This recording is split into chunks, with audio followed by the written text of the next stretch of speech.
আমার রক্তে তোমার সোহাগ, হৃদয় আমার ছেঁদা।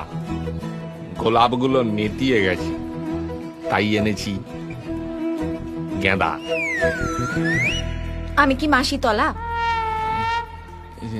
তুমি আমার লক্ষ্মী ঠাকুর, আমি তোমার পেঁচা। তোমায় ছাড়া এই গনসা পাক্কা হাড়ি চাচা। ছাল নাই কুত্তা, নাম তার বাঘা। তুই বীরপুরের মালতীর বয়ফ্রেন্ড হবি? মুড়ো দাচ্ছে।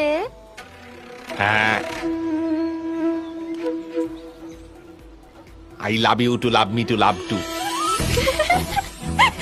প্যান্টুল খুলে যাবে। আমার এক্স বয়ফ্রেন্ডদের নাম শুনলে না তোর প্যান্টুল খুলে যাবে। হাত কাটা দিলীপ, বোমা বাঁধতে গিয়ে ওর হাত খুলে গেছে। আনন্দ টিভিতে ওর ইন্টারভিউ হয়েছে, নাম শুনছিস তো? ছাপ্পা বাপি, পঞ্চায়েত ভোটে 52টা ছাপ্পা দিয়ে পেপারের ফার্স্ট